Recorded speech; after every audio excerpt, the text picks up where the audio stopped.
Hello मेरे प्यारे बच्चों।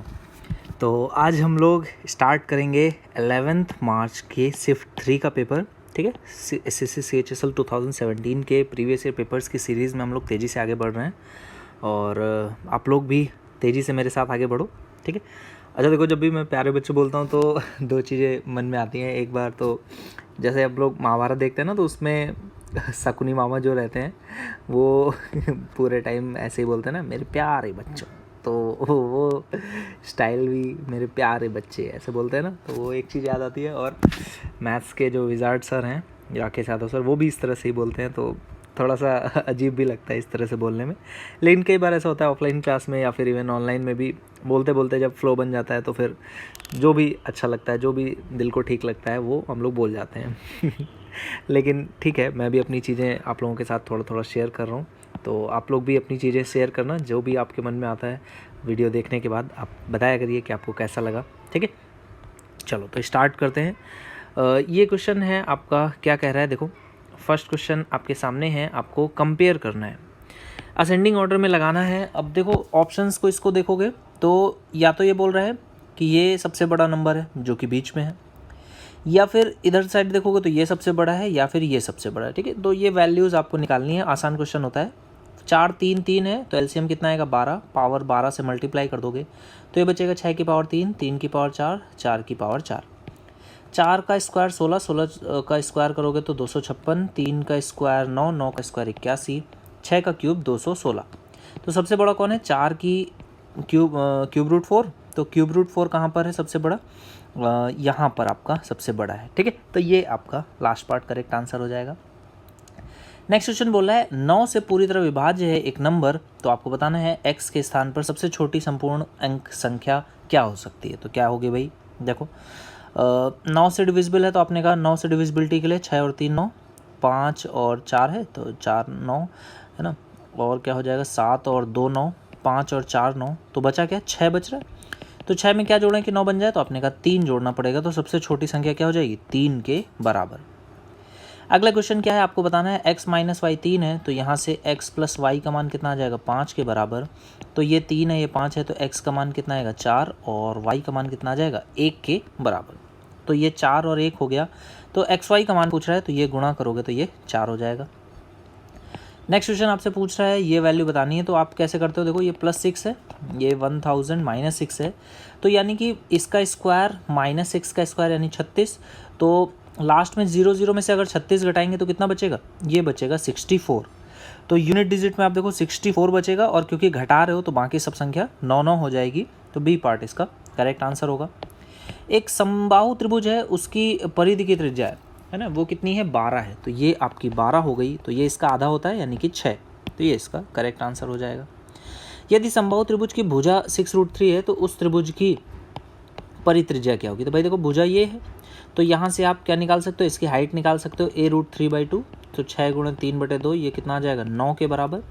तो हाइट अगर 9 है तो परित्रिज्या कितनी होती है? 2/3 होती है, तो 2/3 इसका निकालोगे, 3 त्रिका 9, 3 दूनी 6, ये इसका करेक्ट आंसर हो जाएगा। बोले 25% x बराबर है 40 y के, 5 से काटोगे 8, 5 से काटोगे 5, x और y का रेशियो कितना हो जाएगा? 8 और 5 के बराबर। तो x और y का रेशियो ही पूछ रहा है, 8 और 5, ये इसका करेक्ट आंसर हो जाएगा। देखो ये क्वेश्चन बहुत अच्छा है, ये आपका बेस्ट क्वेश्चन हो सकता है इस क्लास का। ठीक है, p और q, r और s, t और u का रेशियो दिया है, आपसे पूछ लेता है इस तरह से रेशियो। तो कुछ नहीं करना है आपको।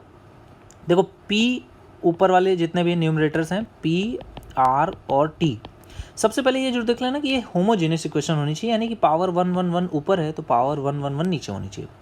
तो p, r और t की वैल्यू आप 3 रख सकते हो, q, s और u की वैल्यू आप 4 रख सकते हो, तो डायरेक्टली ये सॉल्व हो जाएगा।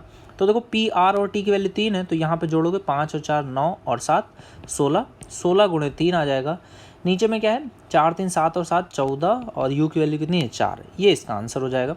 सॉल्व कर लोगे, 4 से कटेगा 4, 2 से कट जाएगा 2, 2 से कटेगा ये 7, तो 3 दूनी 6/7, ये इसका करेक्ट आंसर हो जाएगा। ऐसा क्यों होता है?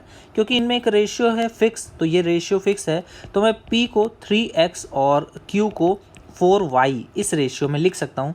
तो ऊपर में सभी जगहों पर, सॉरी यहाँ पे कोई एक कांस्टेंट आप मान लो, कुछ k मान लो या x मान लो, तो यहाँ पर ऊपर में अगर मैं x लिख दूँ तो नीचे में 4 इस तरह से लिख सकता हूँ, 3x अपॉन में 4x, तभी ये कटेगा, है ना। अलग अलग नहीं लिख सकते हैं, अलग अलग का केस अलग होता है। आप दोनों को लिख सकते हो, तभी p और q में कितने हैं, 3 और 4 का रेशियो है। तो यहाँ पर जब आप हर बार इस तरह से लिखोगे 3x x तो x क्या होगा, कॉमन लेकर के कट जाएगा। इस वजह से मैं डायरेक्टली इसको 3 और 4 लिख सकता हूँ, ठीक है। अगला क्वेश्चन देखो क्या है, 1 और 4 के अनुपात में है, दूसरा 3 और 2 के अनुपात में है, दूध और पानी होता है, किस अनुपात में दोनों मिलाया जाए कि 1 और 1 हो जाए। तो कैसे करते हो, सीधे से आपको एलिगेशन का मेथड लगा देना है। पहले वाले में मिल्क कितना है, आपने कहा मिल्क 1/5 है, दूसरे वाले में मिल्क कितना है, 3/5 है। फाइनली आप कितना चाहते हो, 1/2 हो जाए, किससे 10 से गुणा कर दिया जाए, तो ये आपका बन जाएगा 2, यहाँ पर कितना बन जाएगा 6, यहाँ पे बन जाएगा 5, तो कितना 3, यहाँ पे हो गया 1। तो 1 और 3 के अनुपात में आपको इनको मिलाना चाहिए। अगला क्वेश्चन क्या बोला है, 50 बैट्स की औसत ऊंचाई कितनी है, 126 सेंटीमीटर है, औसत ऊंचाई 120 सेंटीमीटर के कुछ बैट हटा दिए जाते हैं। यदि नई औसत ऊंचाई कितनी हो गई है, 130 हो गई है, तो कितने बैट शेष हैं, ये आपको बताना है। देखो भाई, यहाँ पर क्वेश्चन आप इसको एवरेज से भी कर सकते हो। देखो 126 है कुल बैट्स का, ठीक है, 130 अब नई संख्या हो गई है और 120 के कुछ बैट ये क्या कर दिए गए, आपने हटा दिए, ठीक है। अच्छा, तो यहाँ पर अगर मैं वैल्यू देखूँ इनकी कि ये अगर मिला दिए जाते तो यदि नई औसत ऊंचाई 120 के कुछ बैट्स हटा दिए जाते हैं, यदि नई औसत ऊंचाई है ना, तो अगर नहीं हटाए जाते हैं तो 120 हो जाएगा। और यहाँ पर देखो ऐसे कुछ होगा, इसमें एलिगेशन तो इसी में लगाना है। तो एक बार इसको देखोगे तो ये 4 और 6 यानी कि 3 और 4 के रेशियो में आ रहा है, 3 और 2 के, और टोटल नंबर है कितना 50, तो 5 की वैल्यू 50 के बराबर आ जाएगी, यानी कि ये वाली कितनी 20 होगी और ये वाली कितनी होगी 30 होगी। तो आपसे क्या पूछा, कितने बैट शेष हैं। अच्छा, तो ये आपका आंसर इसका 30 के बराबर आ जाएगा, ठीक है। बाकी इसको देखो कैसे किया हम लोगों ने, 120 के ये कुछ बैट्स हैं जिनकी संख्या ये मुझे हालांकि अब तो पता चल गई है। असल में मैं यहाँ पे कंफ्यूज हो गया था कि टोटल नंबर्स जो है वो 50 दिया हुआ है ना, तो ये कहाँ पर रखोगे, तो ये 3 और 2 के अनुपात में इनको मिलाया जाएगा, तो नेट 5 है, तो 5 क्योंकि ये 126 का है ना, तो ये फाइनल जब मिलाया जाता है तो उसका वैल्यू है, तो 5 की वैल्यू 50 हो जाएगी, ठीक है। तो 3 की वैल्यू आपसे पूछ रहा है, 130 वाले अब बचेंगे, तो कितने बचेंगे, ये असल में 30 मिलाए गए थे, ये 20 मिलाए गए थे, तो टोटल जो था वो 126 वाले 50 हो गए थे, ठीक है। चलो अगले क्वेश्चन पे आ जाओ। 10% दर से 10 वर्षों में 10,000 रुपये हो जाती है, 10 वर्षों में कुल ब्याज क्या है। देखो भाई, राशि हो जाती है, ये दे दिया गया है 10% की दर से 10 वर्षों में, यानी कि 100% हो गया। 100% मतलब 1 की जो राशि है वो 2 हो जाएगी, तो 2 की वैल्यू कितनी दी गई 10,000, तो 1 की वैल्यू कितनी हो जाएगी 5,000 के बराबर। ये आपका क्वेश्चन हो गया। अगला क्वेश्चन देखो, लागत मूल्य और विक्रय मूल्य, ठीक है, कॉस्ट प्राइस और सेलिंग प्राइस के बीच में अंतर कितने का, 576 का। यदि लाभ प्रतिशत क्या होता है, 576 बटे कॉस्ट प्राइस गुणे 100, ये वैल्यू कितनी है 16% के बराबर है। तो आपको क्या बताना है, लागत मूल्य, तो सीपी की वैल्यू कितनी आ जाएगी, 16 से काट दोगे, 16 32 16 48 है ना, तो 3 बढ़ जाएगा, कितना बचेगा 7 और 2 9, 16 छक्का 96, तो ये वैल्यू आ जाएगी 3600 के बराबर। ये इसका करेक्ट आंसर हो जाएगा।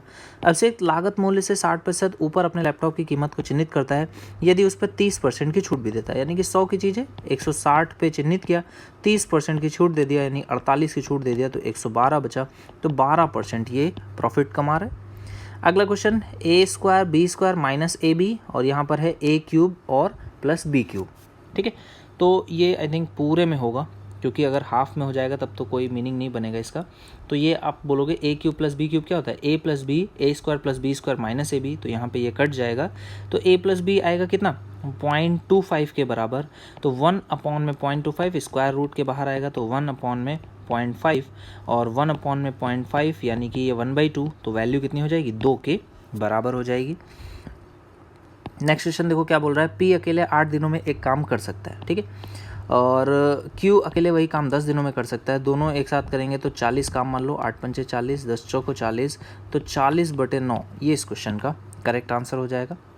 अगला क्वेश्चन बोला 245 मीटर की लंबाई वाली 355 मीटर लंबे पुल को पार करने में 20 सेकंड का समय लेती है। तो 20 सेकंड में वो क्या क्या पार करती है, देखो 35 और 25 कितना हो जाएगा, 40 और 20 60, 600 मीटर डिस्टेंस ट्रैवल करती है 20 सेकंड में, ठीक है। तो ये उसकी स्पीड आ जाएगी कितनी, आपने बोला 20 आ गई, तो 2 से काट दोगे तो 30 मीटर पर सेकेंड ये उसकी स्पीड आ गई है। तो आपको बताना 390 मीटर लंबे प्लेटफॉर्म को पार करने में कितना समय लगेगा सेकंड्स में। तो आपने कहा 390 मीटर लंबा प्लेटफॉर्म हो गया है ना, और 245 ये आपका और आ जाएगा। अच्छा देखो, एक और तरीका रहता है इस तरह के क्वेश्चंस को करने का।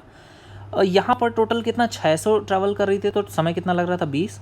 यहाँ पर आपने कहा 245 तो उसकी रहेगी। ये कितनी की कमी आई है देखो, तो यहाँ पर 55 है और यहाँ पर कितना है 90 है, तो आपने कहा 35 की इसमेमें कमी आई है। तो बस आप ये देख लो 35 मीटर ट्रैवल करने में कितना समय लगेगा, तो यहाँ पर सेकंड्स में निकाल लोगे तो ये वैल्यू आ जाएगी, 5 से काट दोगे 7/6 या फिर 1 पॉइंट कितना हो जाएगा 1.1 समथिंग। तो ये एक्स्ट्रा टाइम लगेगा है ना, इतना ही तो एक्स्ट्रा लगेगा। तो 20 में आप बस इतना ही जोड़ दो, यही आपका आंसर हो गया।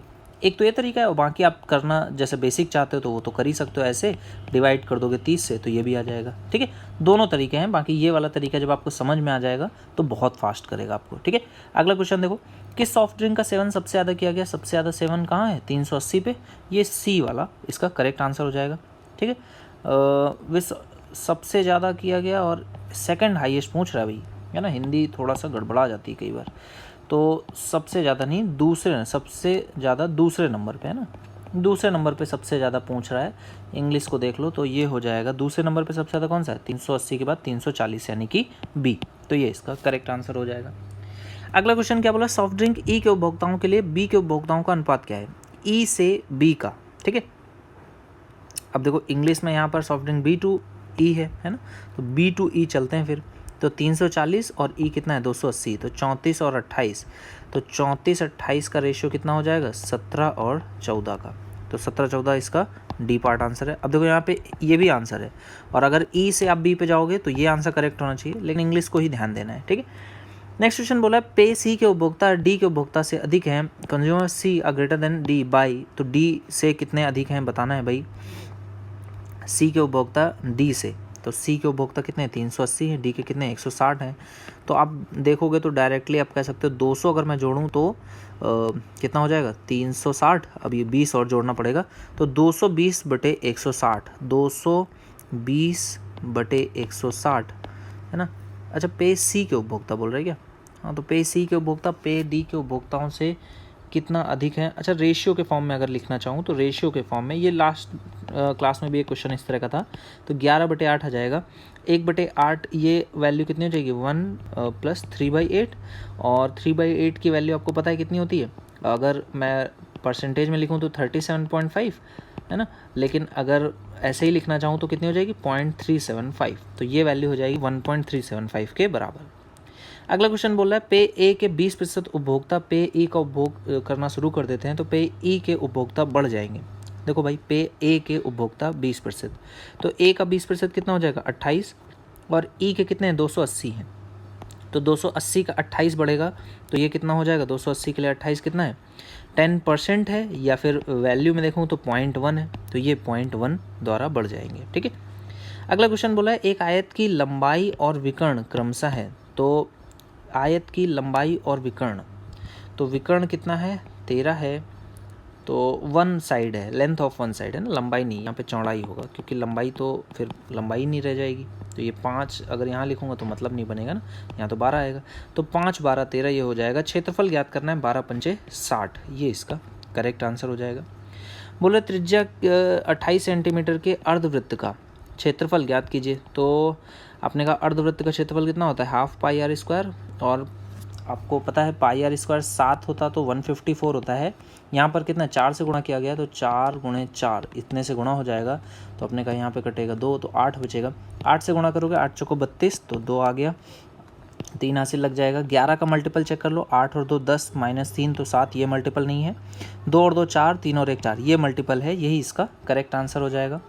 अगला क्वेश्चन देखो क्या बोला है, घनाभ की मात्रा ज्ञात कीजिए जिसकी लंबाई चौड़ाई ऊंचाई क्रमशः इतनी है, तो LBH डायरेक्टली मल्टीप्लाई कर दोगे, 8 दूनी 16 और 1 17, 17 × 3 × 7, ठीक है, तो ये कितना आ जाएगा 17 और 3 ये हो जाएगा 21, तो 17 दूनी 34, 340 और 17 जोड़ोगे तो ये हो जाएगा 357 के बराबर। ओके, सो यहाँ पर आपका ख़त्म नहीं होता है, अभी थोड़ा सा और बाकी है। देखो cot 45 1 होता है, ½ - 1 करोगे तो -½ आ जाएगा। अगला क्वेश्चन क्या है, ट्रायंगल ABC में कोण B का माप कितना है, 90 है। साइन ए कितना है, साइन क्या होता है 24/25, तो ये कितना हो जाएगा